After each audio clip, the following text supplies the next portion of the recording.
नमस्कार दर्शक बंधु आपणकर जदि वृष राशि होइथाए तेबे एही भिडियोटी आपणक पई बहुत अधिक गुरुत्वपूर्ण रहिछि कारण एही भिडियो रे आपणकर आगामी मार्च मास एवं एप्रिल मासटी केमिति रहिबो कौन परिवर्तन आसिबो आपणक जीवन रे सेही विषय विस्तृत भाव में आलोचना करिबा।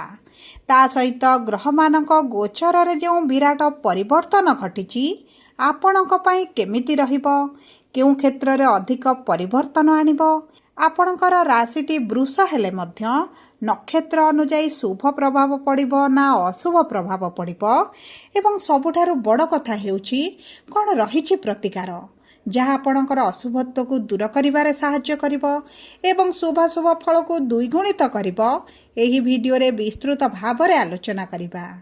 देखंतु फेब्रुआरी मासरु आपणकर 3टी दोष लागिथिला पापकृति दोष ग्रहण दोष एवं अंगारक दोष जहाँ एही मासरे हेबाकु जाउछि आपणकर शेष जेउ कारणरु आपणक भाग्य देव आपणकर साथ एवं आपणकर किछि असंपूर्ण कार्य हेब संपूर्ण एवं आपणकर किछि मनस्कामना बा अभिलाष मध्य पूरण हेबा पाई जाउछि किंतु केबे पूरण हेबो केउ क्षेत्र रे पूरण हेबो एवं केउ क्षेत्र गुड़िकरे आपणको शुभाशुभ फल प्राप्ति हेबो एही भिडियो रे विस्तृत भाव में आलोचना करिबा।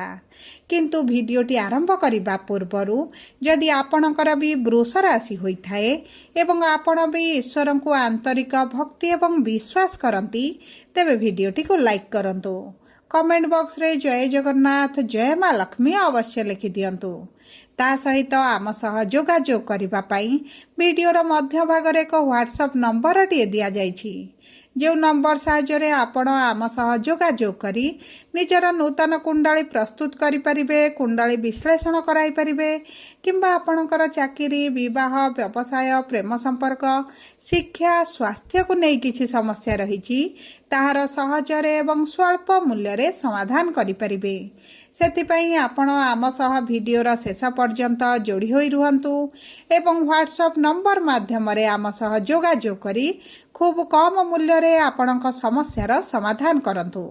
एबे आसंतु कार्यक्रमटी को आगो को बढ़ाइबा एवं जानिबा एही जेउ 3टी दोष आपणकर लागिथिला एवं जेउ समस्या गुड़िक आपणकर बढ़ाइथिला विशेष भाव में आपणकर स्वास्थ्य रे जेउ समस्या आसुथिला आपण जेउ कष्ट पीड़ा भोग करुथिले एवं ऋण बढ़िबा कारणरू परिवार रे मानसिक दुश्चिंता बढ़िछि परिवार रे सुख अनुभव करूनाहांती अर्थर समस्या पई आपणकर दुश्चिंता वृद्धि घटिछि विद्यार्थी माने तो शिक्षा क्षेत्र में बहुत अधिक समस्या देखुथिले चिंतार रहुथिले एवं जो माने चाकरी सन्धान रे रहिचंती एवं आपण को जो चाकरी रे विफलता मिलुछि नूतन चाकरी प्राप्त होई पारु नथिला एवं जदि आपण चाकरी रे अछंती एवं आपणकर समस्या बढ़िछि शत्रु बढ़िछंती चाकरी रे आपण दुश्चिंता रे रहउचंती मानसिक अस्थिरता रहुछि विशेष भाव में आपणकर प्रेम संपर्क हेउ किंबा आपणकर वैवाहिक जीवन हेउ सेथिरे जो दूरता बढ़िछि छोट कथा को नहीं झगड़ा मनमालिन मतभेद चलीछि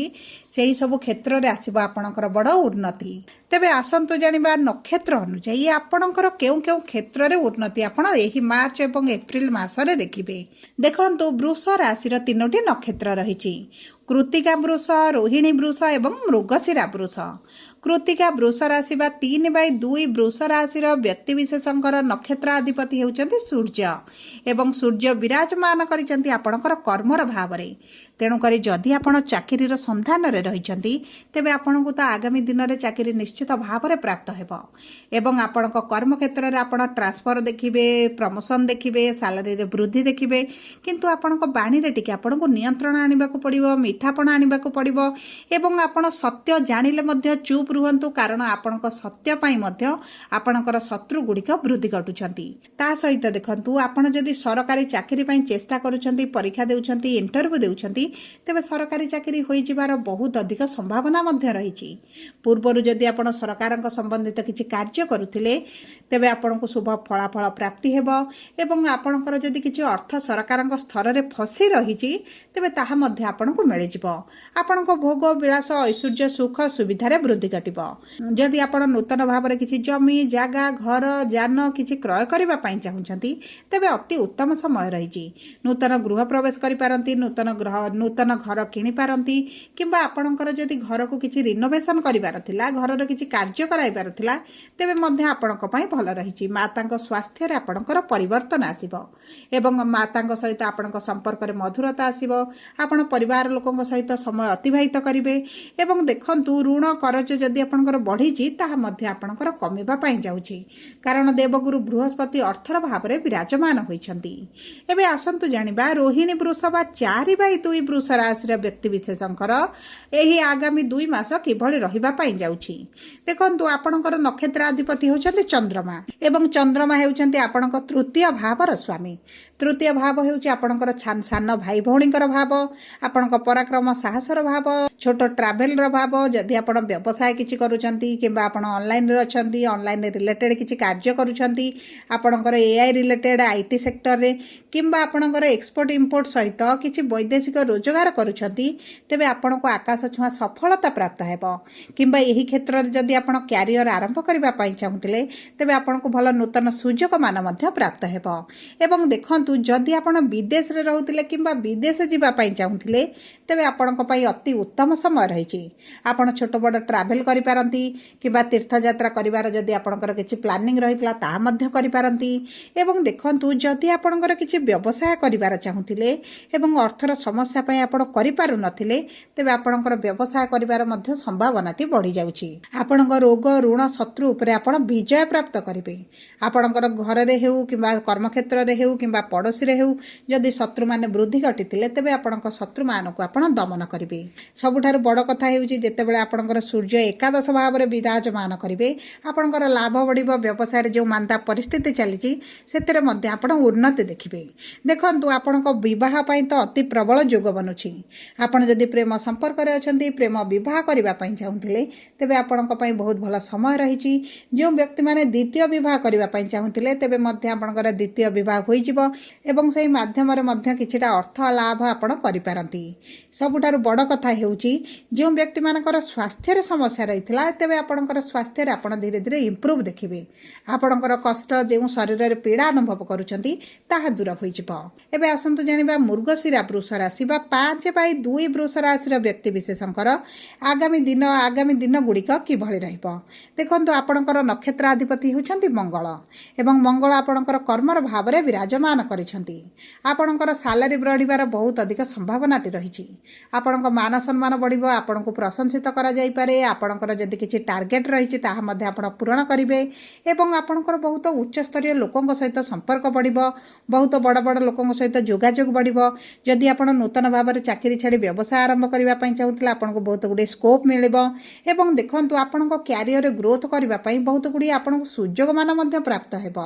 ଏବଂ ଏହି ସମୟରେ ଯଦି ଆପଣଙ୍କର ସରକାରଙ୍କ ସମ୍ବନ୍ଧିତ କିଛି କାର୍ଯ୍ୟ କରିବା ପାଇଁ ଚାହୁଁଛନ୍ତି, ସରକାରୀ ଚାକିରି ପାଇଁ ଆପଣ ଚେଷ୍ଟା କରୁଛନ୍ତି, ତେବେ ଆପଣଙ୍କୁ ନିଶ୍ଚିତ ଭାବରେ ପ୍ରାପ୍ତ ହେବ।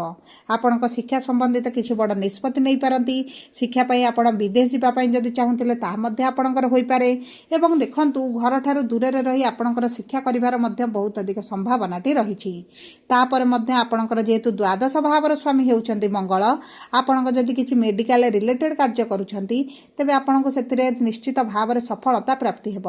କିମ୍ବା ଆପଣ ବୈଦେଶିକ ମୁଦ୍ରା ରୋଜଗାର କରୁଛନ୍ତି, ତେବେ ମଧ୍ୟ ଆପଣଙ୍କର ଭଲ ଅର୍ଥ ଇନକମ୍ ହୋଇଯିବ, ରୋଜଗାରରେ ବଢ଼ତି ଆସିବ।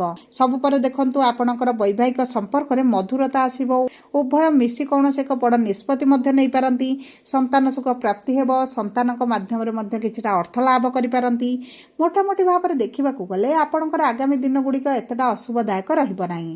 କିନ୍ତୁ ସବୁ ପରେ ଅଶୁଭତ୍ୱକୁ ଦୂର କରିବା ପାଇଁ ଆପଣ ପ୍ରତିଦିନ ପ୍ରାତଃ ସମୟରେ ସୂର୍ଯ୍ୟଙ୍କୁ ଜଳ ଅର୍ପଣ କରନ୍ତୁ ଏବଂ ମହାଦେବଙ୍କର ପୂଜାର୍ଚ୍ଚନା କରନ୍ତୁ। ଚନ୍ଦ୍ରଙ୍କର ବୀଜ ମନ୍ତ୍ର ସନ୍ଧ୍ୟା ସମୟରେ ପାଠ କରନ୍ତୁ। ହନୁମାନ ଚାଳିଶା ପ୍ରତିଦିନ ପାଠ କରନ୍ତୁ। ତାହା ସହିତ ଶୁଭ କାର୍ଯ୍ୟରେ ଘରୁ ବାହାରକୁ ଯିବା ସମୟରେ ବାମ ହାତ ପାପୁଲିରେ କିଛିଟା ଅତର କିମ୍ବା ବାସ୍ନା ଜିନିଷ କିଛି ଲଗାଇ ଯଦି ବାହାରକୁ ଯାଆନ୍ତି, ଆପଣଙ୍କ ପାଇଁ ଶୁଭଦାୟକ ରହିବ। ଯଦି ଆପଣଙ୍କର ବୃଷ ରାଶି ହୋଇଥାଏ, ଭିଡ଼ିଓଟି କିଭଳି ଲାଗିଲା କମେଣ୍ଟ ବକ୍ସରେ ଲେଖି ଜଣାନ୍ତୁ। ଯଦି ଆପଣଙ୍କ ପ୍ରିୟଜନଙ୍କର ବୃଷ ରାଶି ହୋଇଥାଏ, ଭିଡ଼ିଓଟି ତାଙ୍କ ସହିତ ସେୟାର କରନ୍ତୁ। ଯଦି ପ୍ରଥମ ଥର ଆମ ଚ୍ୟାନେଲକୁ ଆସିଛନ୍ତି, ଚ୍ୟାନେଲଟିକୁ ସବସ୍କ୍ରାଇବ୍ କରନ୍ତୁ।